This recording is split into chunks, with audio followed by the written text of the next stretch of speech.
Kanalımdan ve mutfağımdan herkese merhabalar. Bugün 3 katlı ev yapımı kremasıyla muhteşem bir pasta tarifi vermek istiyorum. İlk olarak 4 adet yumurta kırılarak beyazı ve sarısı ayrı kaplara olacak şekilde ayrılır.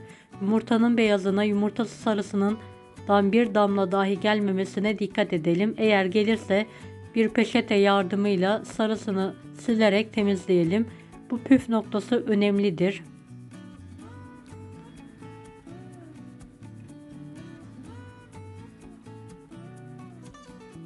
Evet, 6 adet yumurtanın beyazı bir fiske tuzla çırpılmaya başlanır.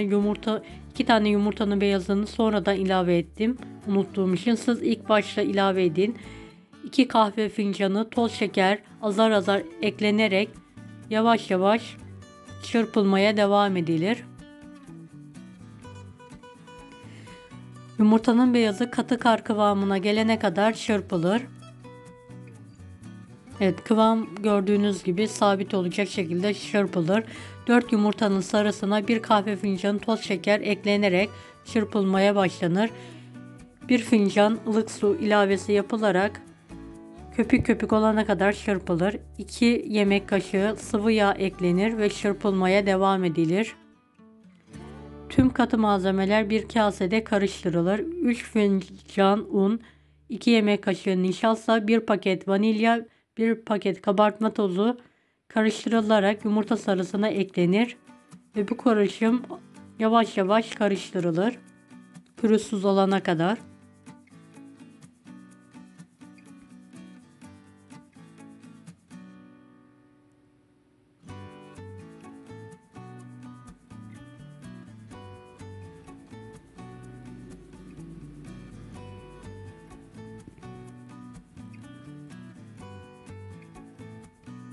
Evet, bu aşamadan sonra spatula yardımıyla devam ediyoruz. Yumurtanın beyazı sarısına 3-4 seferde azar azar ilave edilerek yavaş yavaş karıştırılır.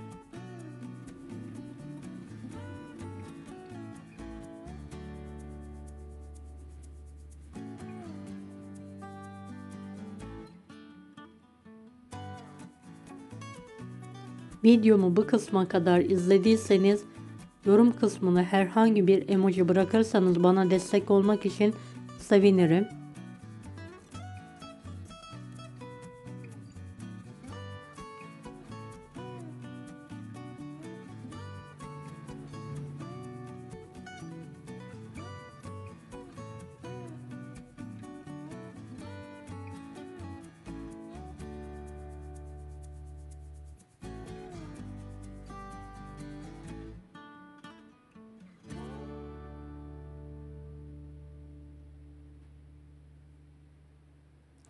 Evet, hazırlanan kek karışımı kelepçeli kalıba istenilen boyutta ayarlanılarak dökülür.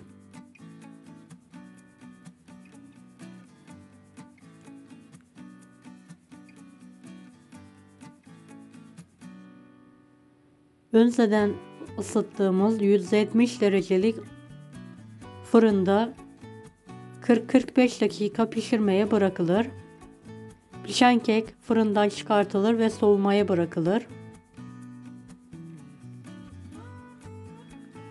Evet, soğuyan kekimizi kelepçeli kalıptan bir bıçak yardımıyla dikkatli bir şekilde çıkartalım.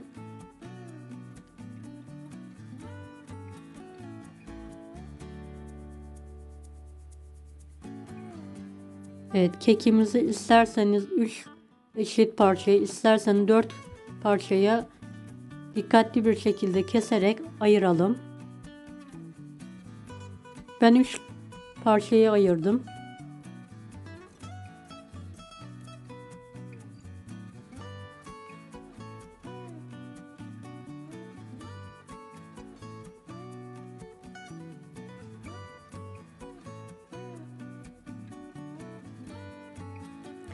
Üzerindeki fazla kabaran kısmı da keserek alalım.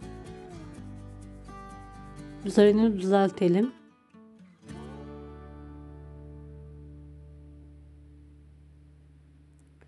Evet, kekimizi soğumaya bırakalım Ve biz kremasını yapmaya başlayalım.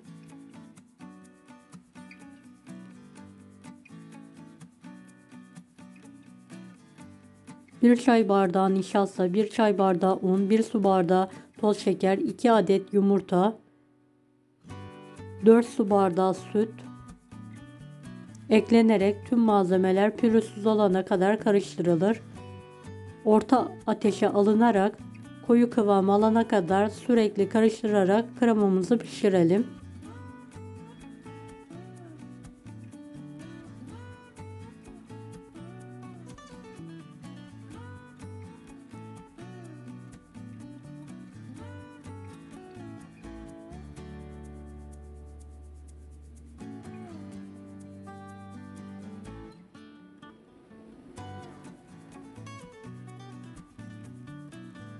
Evet, koyu kıvam alıp göz göz olana kadar kremamızı pişirelim ve altını kapatalım. 50 gram tereyağı ekleyerek tereyağı eriyene kadar sürekli karıştıralım.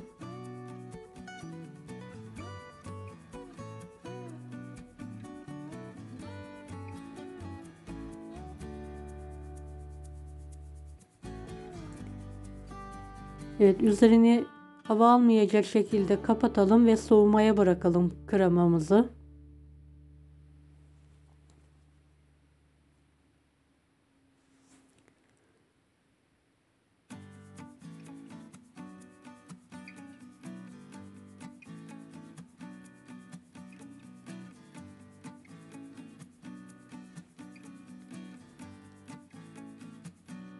Soğuk kremaya 2 poşet krem şanti ekleyelim ve mikser yardımıyla 5 dakika köpük köpük olana kadar çırpalım.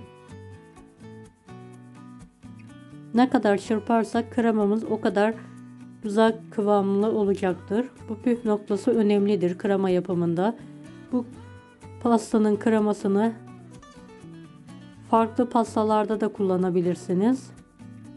Kıvamlı ve lezzetli güzel bir krema tarifidir. Evet, pasta kekimiz uygun bir pasta tabanına alınarak her tarafına gelecek şekilde bir sütle ıslatılır. Üzerine krema sıkma poşetine alınarak sıkılır.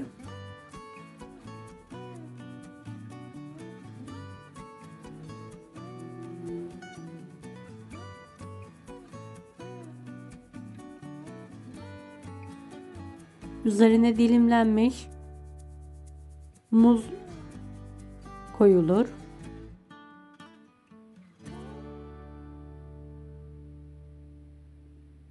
Antep fıstıklı draje aralara koyulur.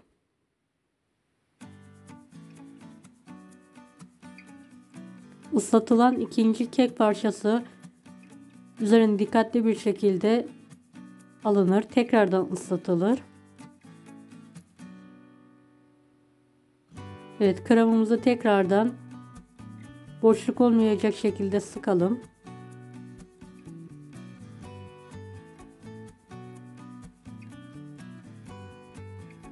Muz dilimleri ve Antep fıstıklı direce koyalım tekrardan arasına.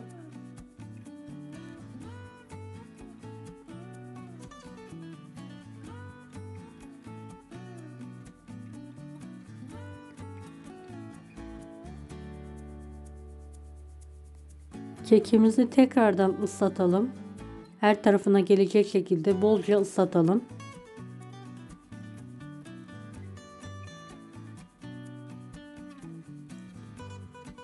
Pastamızın üzerine dikkatli bir şekilde alalım.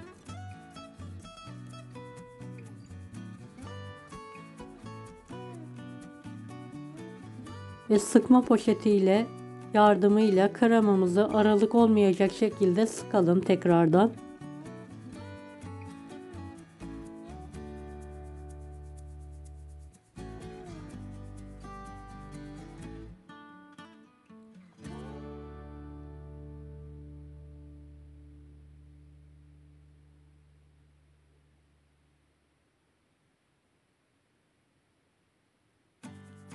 Hazırlanan pasta buzdolabına kaldırılarak en az 1 saat buzdolabında soğutulur.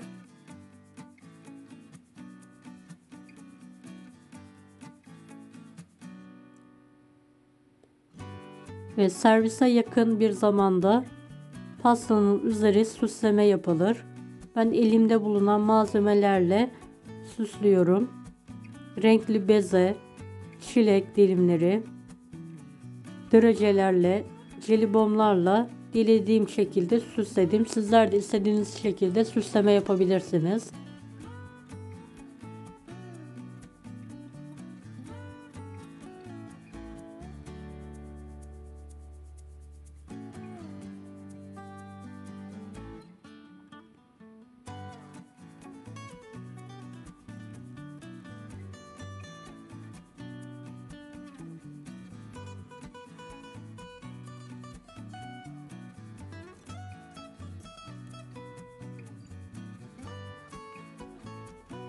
En son çikolata ve yaban mersini ile süslemeyi bitiriyorum.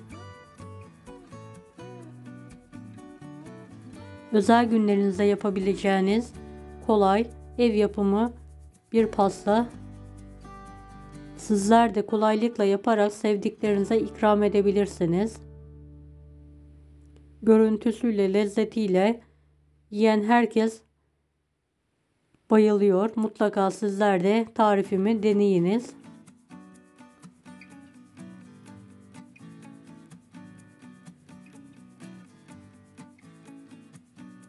Kanalıma ücretsiz abone olmayı unutmayın. Bir dahaki videolarda görüşmek üzere. Allah'a emanet olun. Hoşça kalın. Farklı pasta tarifleri için bunları da izlemeyi unutmayınız.